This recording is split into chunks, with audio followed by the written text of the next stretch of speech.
Hi guys, and welcome back to our One Wellness online channel. This video is your post-run stretch sequence for runners.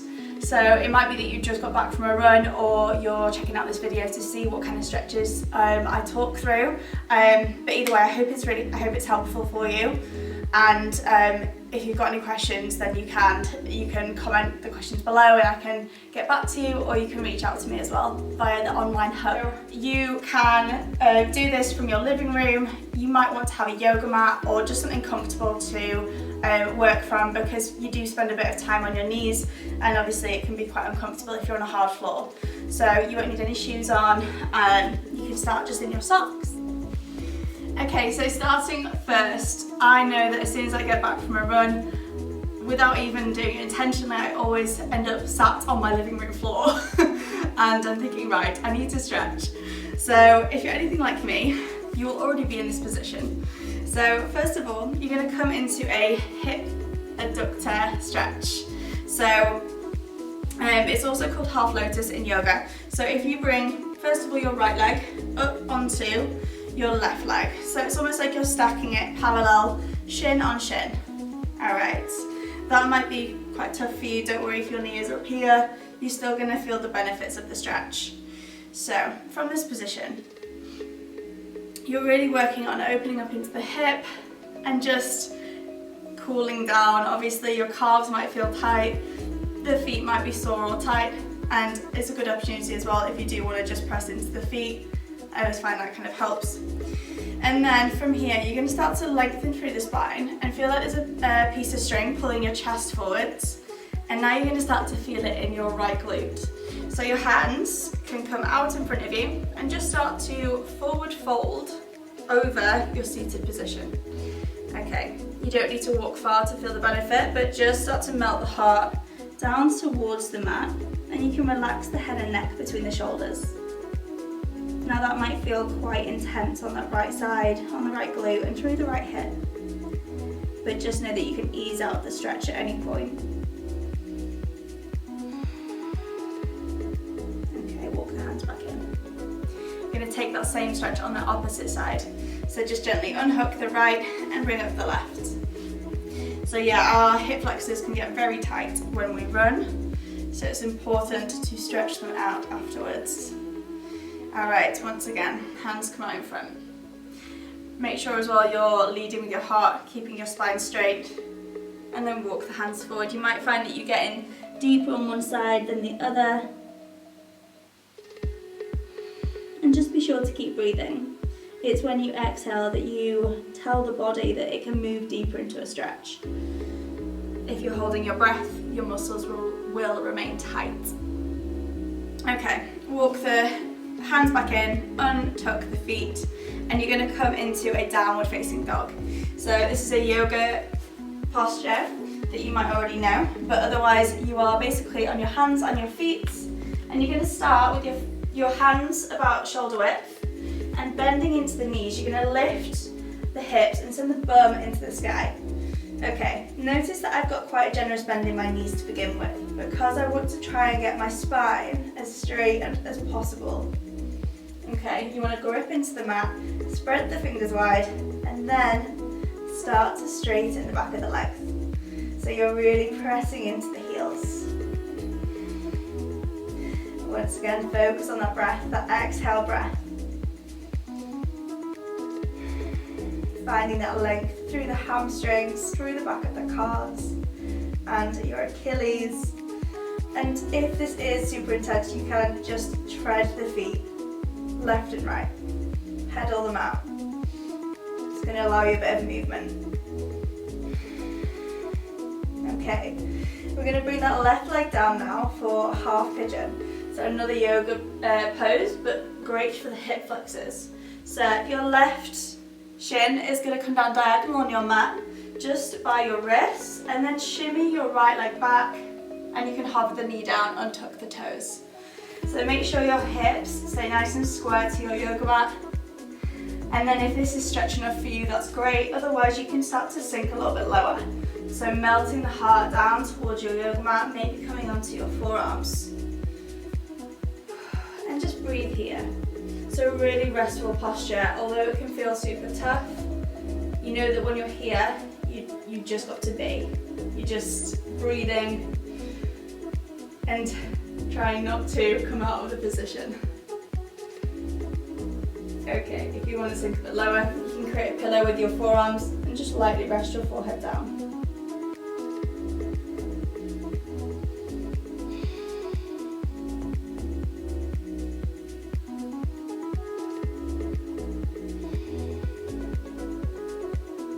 Okay, walking the hands back in.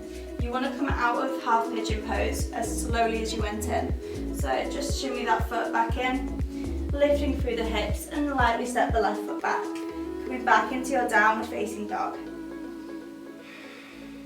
Take a few breaths here, focusing on the back of the legs again. And then we're going to take half pigeon on the right side. So shimmy that left leg back, lightly rest on the knee, untuck the toes. And once again, start elevated here. If you want to increase the angle of this leg, you can shimmy the foot upwards. Find that stretch. And then as you exhale, start to lead your heart down towards the chest, keeping your spine as straight as you can. And then just to demonstrate, what you don't want to happen is your hips to tilt. So if I put all my weight in my right side, you'll notice I can't quite get down and it's uneven through the hips. So I'm going to pull that left hip back center, square to the mat, and then you can move down deeper into the stretch. And maybe resting the forehead down.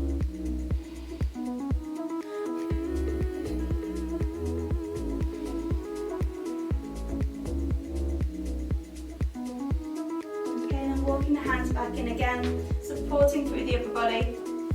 Take the weight into the palms, bring the toes in on the back foot in, and then lift through the hips and step it back to your downward facing dog. And your next stretch is going to be a forward fold. So from your downward dog, just walking the hands in towards the feet and have your feet about hip width apart. Now, if this could feel very tight, obviously, with tight hamstrings and tight calves or whatever. This could feel very tight with tight hamstrings, tight calves, but we just want to work down into a stretch. So, hinging from the hips, keep a gentle bend in the knees if you need to, and just start to melt the chest down towards the thighs and the shins. Hands can just float down. So taking nice deep breaths in here. As you exhale, move into that space. So the key here really is to just breathe and to try and stay in the posture throughout that breath. And you'll notice that each time you exhale, you might pick up into the hips that little bit more. So hips are lifting, you're lengthening through the back of the legs, and your upper body is folding against your lower body. Now a few ways to deepen the stretch. You might want to bring your arms behind your legs. So hands behind your calves and just tuck your elbows behind your knees, and then you can start to leverage your way in.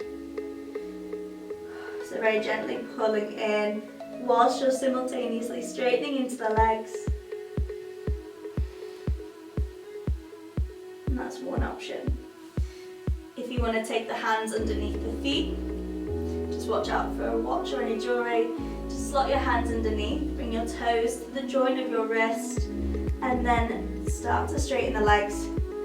And also bend the elbows, sending them out to the sides. And that just allows you to pull that little bit deeper into the stretch.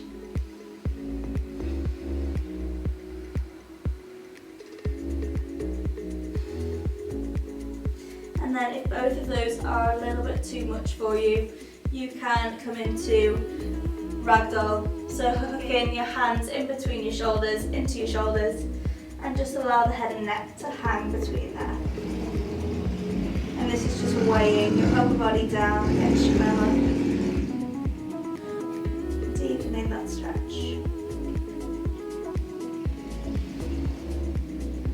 feeling all the tension just melt away from the lower back, hamstrings. And then just start to rock from the heel to toe, bending into the knee. You're going to come down into a crouch position and just hug the knees in towards the body. And then from here, you're sending your heels down, so this is a really good calf stretch. Spend a couple of seconds here.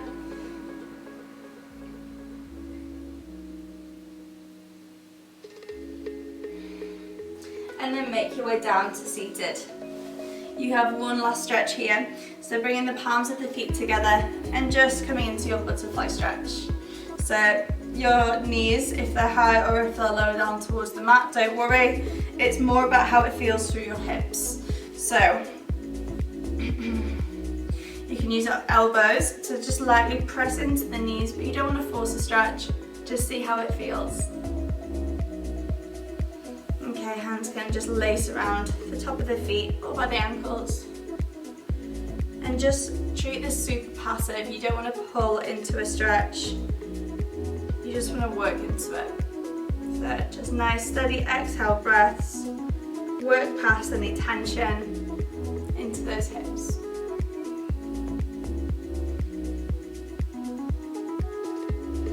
And obviously if your knees are higher and you do find tightness in your hips a lot, you can just flutter this stretch and you're just trying to work a little bit deeper.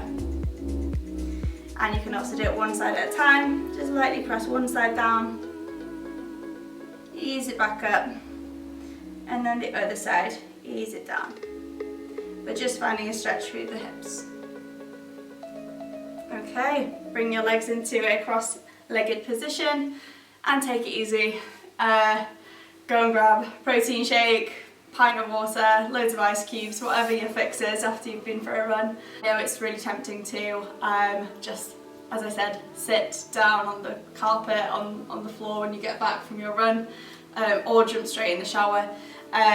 Obviously if you have a shower straight away, that's fine. Your muscles will still be nice and warm, but I find it's the easiest to get it done if you do it straight away, and it's just 5 to 10 minutes.